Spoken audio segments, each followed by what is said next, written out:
Now this week we are going to look at serialism, and the notes that you see here, these notes are very, very important because another word for serialism is 12-tone scale. Now if I have a normal C major scale, I have C, white C, white D, the white note E, white note F, white note G, white note A, white note B, and the C. But with the 12 tones is the chromatic scale. So I have C, C sharp, D, D sharp, E, F, F sharp, G, G sharp, A sharp, B. And then it starts with C again. So if I count 1, 2, 3, 4, 5, 6, 7, 8, 9, 10, 11, 12. So we're going to discover today why these 12 notes are so important. Last time we discovered atonality and we discussed Schoenberg, Berg and Webern, the Austrian composers, and they started with expressionistic music.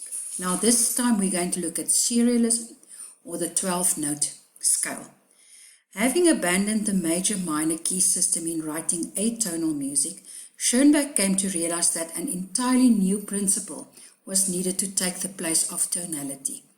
A new procedure in composing which would bring unity and coherence to an atonal piece. So he wanted something to bind this atonal piece together.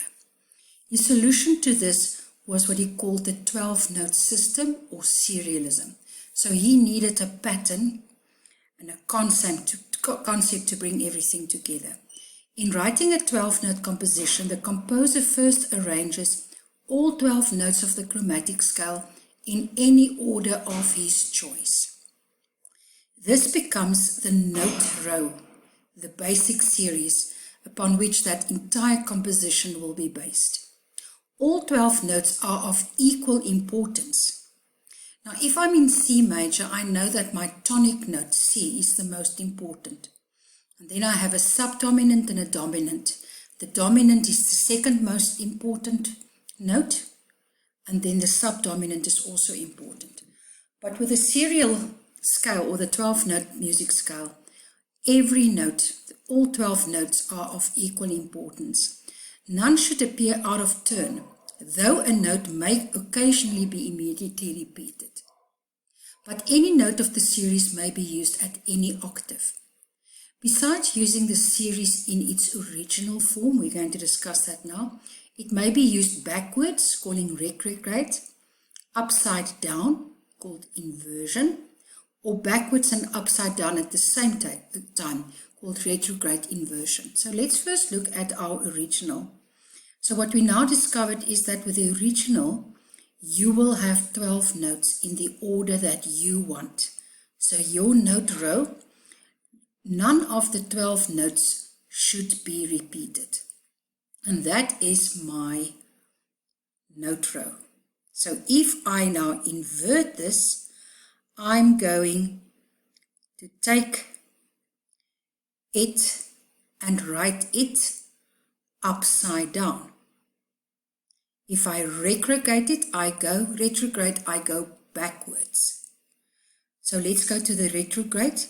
The last C first, then number B, number 11, then number 10, then number 9, then number 8, then number 7, 6, 5, 4, 3, 2, and starting note.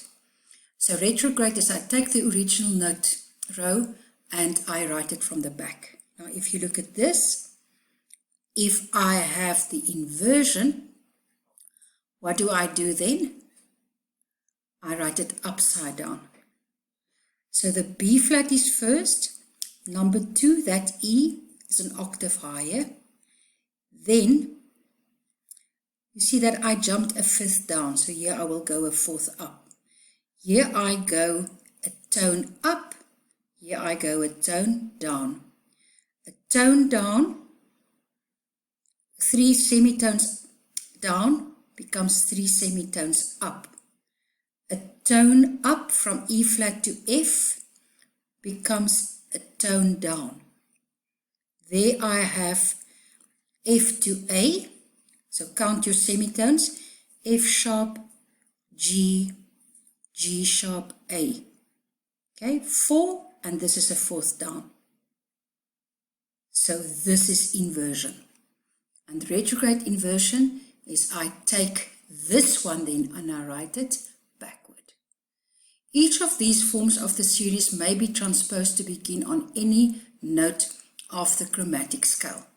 The composer may then use any of these versions horizontally to build themes which may be woven together contrapuntally, or the notes may be used vertically to construct chords as supporting harmonies.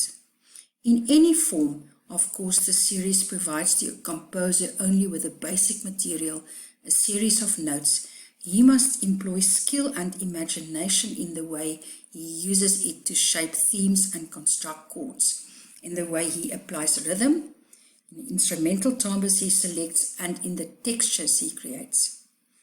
The series shown opposite is that devised by Schoenberg for his Variations for Orchestra, Opus 31. After an introduction lasting around 1¼ minutes, ending with a short pause, cellos begin the theme.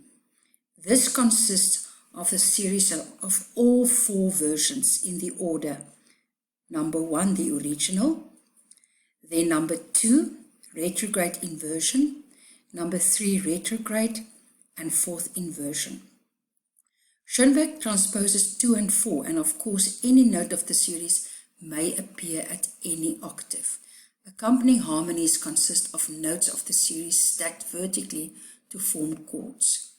Now we know that Schoenberg had 2 pupils, Berg and Weber, and they also took up serialism, but in rather different ways. Berg was much freer in his approach, using notes of the series out of turn and often bringing in extra musical material not drawn from the series. So he moved away from the strict serialism. In this seemed necessary to the effect he wished to create. He may arrange the notes in a series to imply recognizable chords in the major-minor tonal system. The series on which he bases his elegy, violin concerto, begins with a chain of rising thirds, tracing forth interlocking triads, G minor, D major, A minor, and E major. This is not just for interest's sake. You don't have to study this. These are topped by 4 notes of the whole tone scale. This concerto was written as a requiem in memory of a young girl who died of infantile paralysis. In the final movement of the concerto, Berg introduces a Bach chorale. So he goes back to the Baroque time. It is enough, which begins with 4 whole tones. Berg weaves his atonal music around this chorale in a way which is moving and totally convincing. So there you will see the whole tones, and you see the part of the Bach that he uses. The way Berg mixes serial techniques with rich tonal harmonies is perhaps the main reason why many listeners have found his music more approachable than that of either Schoenberg or Weber. Weber was much stricter in his use of serialism. He often aims to create perfect forms and structures similar to those he observed in certain flowers and mineral crystals. His serial work include the Symphony Opus 21, the Quartet for Clarinet, Tenor Saxophone, Piano and Violin, Opus 22, and the Concerto for 9 Instruments, Opus 24. Now, next week we're going to do an assignment together. And we are going to do assignment 77. I will give you an example and you will have one for homework. Welcome to this quick tip on the subject of serial music. Well, the first thing to say about serial music is nothing to do with your breakfast cereal. Different kind of cereal, S-E-R-I-A-L. And this is an area of music that was really led by a group of 20th century composers known as the Second Viennese School. They're headed up by a guy called Schoenberg, who had two pupils, Berg and Webern. And they were kind of responding to something that had been happening in music over the previous decades, which is that music had become so chromatic. In other words, we were using so many notes that didn't belong to the key that we started to lose any sense of which key we were in. So Schoenberg decided to organise a new system to replace major and minor scales and keys. And it's this that we're just having a quick look at in this film. So Schoenberg's idea was basically this, that we have equal rights for all 12 notes of the scale. So instead of having C major, which uses those notes, C, D, E, F, G, A, B, C, he says, well, what about all these other notes that we haven't used in that scale? Wouldn't it be wonderful if we could use all these 12 notes? So this is something we know as a chromatic scale when we use all the notes like that, isn't it? But Schoenberg decided to organise them in some kind of order, depending on which piece he was writing.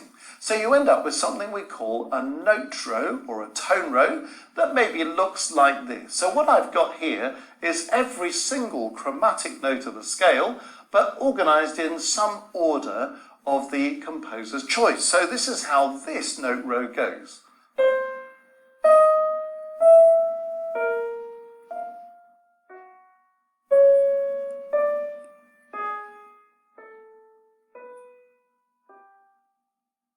So you'll notice that across those 12 notes, there's one example of every single chromatic note of the scale, every single semitone. And the composer's job is to organise that into a satisfactory note row. Then you can use these notes going forwards, or you can use them going backwards. So if you use them going forwards, that's in its original form, what we call O. If you use it backwards, well, you're using it in retrograde, what we refer to as R. Or you can invert all the intervals. In other words, turn all the intervals upside down. So instead of starting with C and going up a minor third, you can start with C and go down a minor third. And you can invert all of the intervals like that. And then we say we've got the row in inversion, for which we abbreviate I. Then you could also use it in retrograde inversion. So in other words, you can invert all the intervals, turn them all upside down, and do the whole row backwards. So you can use the row forwards, you can use it backwards, you can use it upside down, and you can use it upside down and backwards. And you can take any of those presentations of the row and transpose anywhere you want to. If you use it rigidly, as Schoenberg tended to do, then you weren't allowed to repeat a note until the whole row was completed. In the hands of Berg, actually sometimes it's much freer. But there we are. It's a little introduction to serial music. Serial music is something that lots of people don't find very easy to access, but at least that's a quick explanation of how the system works. So if you want to play some serial music or listen to it, you've got some idea how things happen. A composer's entirely free to do what they want to do with the rhythm, to compile chords as well as melodies using the row. You can pile up notes into a chord if you want to. Composers later in the 20th century decided to serialize other things. So if you want to get into Pierre Boulez, for example, you can discover how rhythm and sound, all sorts of things are also serialized. But for today, that's our introduction to how serial music works. So there we see the name Arnold Schoenberg. Serialism. 12 notes of the chromatic scale are arranged into an arbitrary series or 12-tone row. This becomes the basis for melodies, counterpoints, and harmonies of the composition. Of these 12 notes, no single note is allowed to predominate. Okay. Serialism thus completely and systematically obliterated traditional harmony organizations, with no single note serving as a musical goal, tonality. cease to be a unifying musical force.